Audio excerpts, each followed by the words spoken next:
إذا لم تأتني من قال من أهل السنة، إذا لم تأتي من قال من أهل السنة بأن الحديث هذا ضعيف أو برواية عن صحابي أو صحابي، لن أدعك أن تفلت. أنت الآن في قبضتي يا أبا عمر، أنت الآن في قبضتي. والله لو يأتي مليار مسلم يشاهدون، إذا ما تجيب عن هذا الأمر اللي بدأنا به مع أبو محمد وهرب لما أنت أتيت، لن أدعك.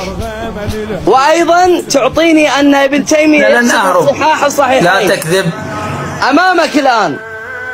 والله لو تصعد أنت وكل مشايخك اللي على التوك توك لن تستطيعوا أن تجيبوا. يلا يلا يا أبا عمر. وسوف أبقى معك إلى ما بعد أن ينفخ إسرافيل في الصور في يوم القيامة ب4 أشهر. طيب، ب4 أشهر. أنت الآن في هذه القبضة. من علماء أهل السنة قال إذا الحديث كان عن صحابي أو صحابي آخر والراوي عنهم ثقة يكون هذا حديث ضعيف؟ هو قال هو عندنا ضعيف بكلمة أو، وما كان يعرف أن أبا سريحة هو صحابي، ما كان يعرف.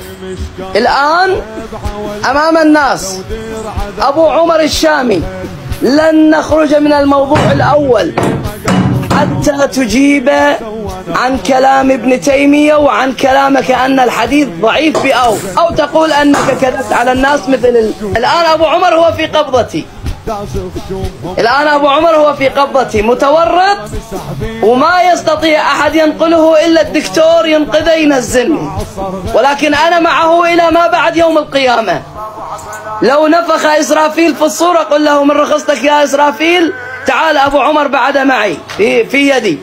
ما يطلع من يدي أبو عمر، ما يطلع من يدي أبو عمر. هكذا هكذا هكذا. الآن أريد منك، أنت قلت علماء السنة ضعفوه بأو. من أقول كلمتي يوم القيامة لما يبعثنا الله سوف تكون يدي بعدها في رقبتك ولحيتك. أقول له يا ربي، يقول لي ليش هذا أبو عمر معك؟ أقول له هذا كذب على المسلمين وعلى رسولك وأنا مسكته ولحد اليوم ما جاوبني. قسما بالله مو الدكتور.